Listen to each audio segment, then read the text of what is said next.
everybody. Hope everyone is having a wonderful day. Hope everything is just going fabulous in your life. I am here to talk about something that is just really been resonating within my soul and within my head. During Bible reading last night, studying with my daughter, we've been studying in Matthew. If you haven't read Matthew in a while, it is just so much great information in Matthew. I highly encourage to go back through it and read it again. Last night we were studying in chapter 23, which was a warning against hypocrisy. And I tell you what, Jesus was really letting them have it. I mean, he did not mince words, and he did not slack off, and he did not worry about hurting anybody's feelings, and he told it like it is.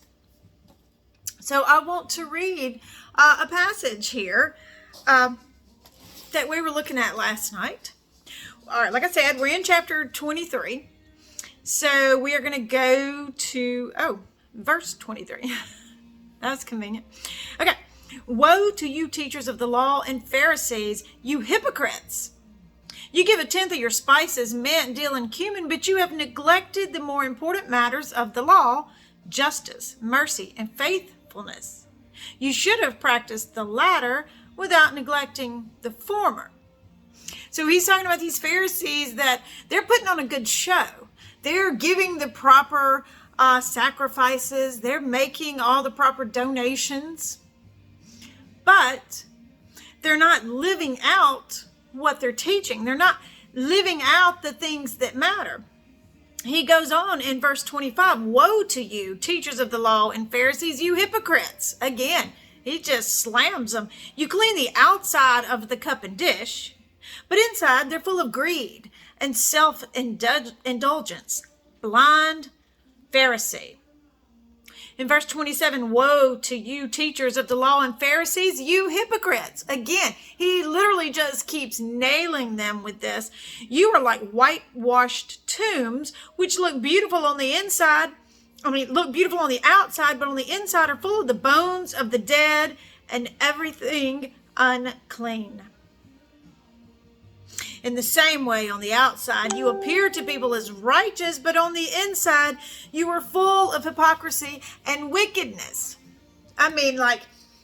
He's just hammering them, and it just really, the more I read it, and the more I thought about it, it's just so easy when you go on to chapter 24, and he's talking about the signs of the end times and all of the false prophets and the false messiahs, and all of this really it just starts fitting together so well when you put it into context.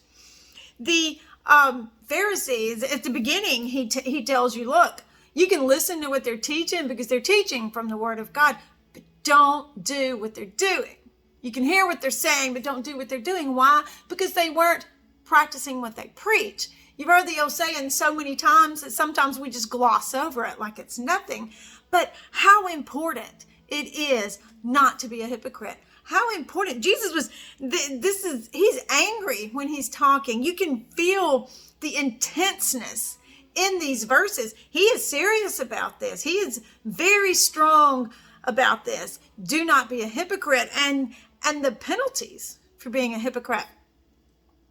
So sometimes that word, it just sounds so bad and we just immediately dismiss it. Oh, that's not me. But you can unintentionally be a hypocrite. You can talk a good talk, or you can go to church every Sunday. You can make large donations in the offering plate, and then Monday, first thing at work, oh, it's Monday, blah, blah, blah, blah, blah, blah, blah, blah, blah. And immediately you have lost the grace and the goodness and everything that you proclaimed the day before in church. That is a form of hypocrisy. You have to walk the walk.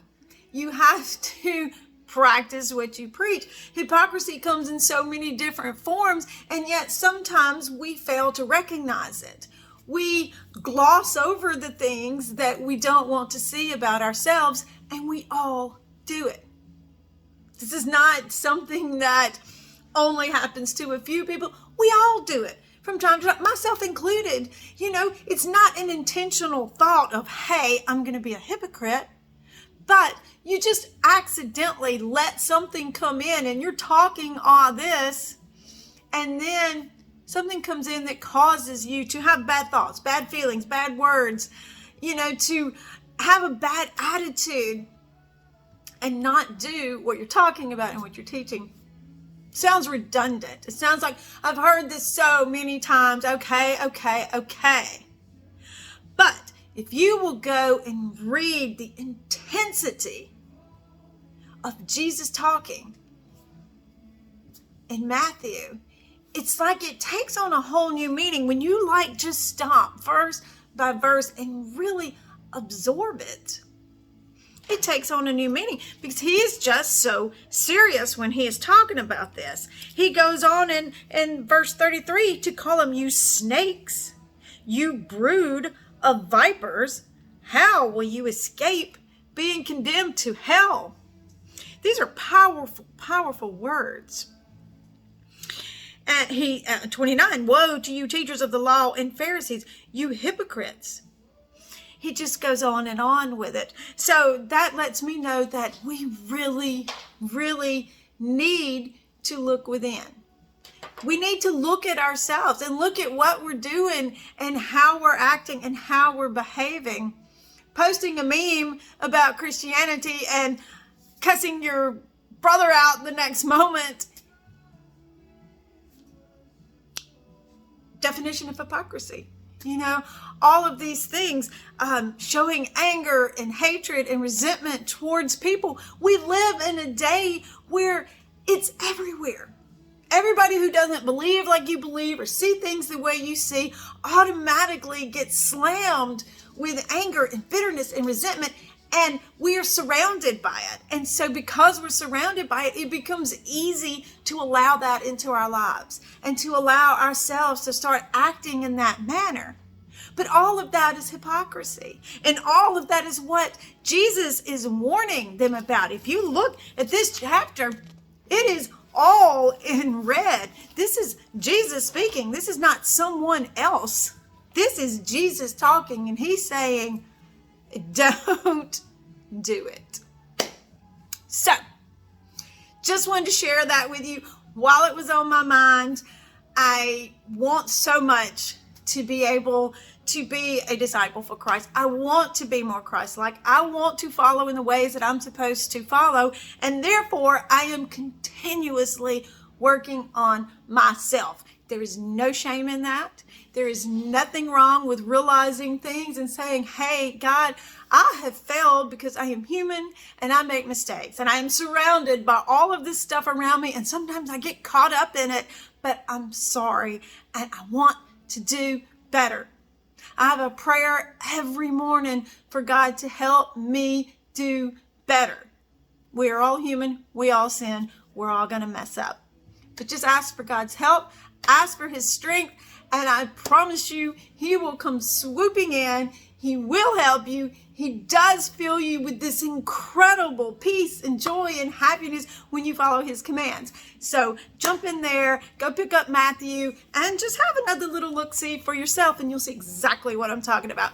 So you guys have a fabulous day, and I will see you later.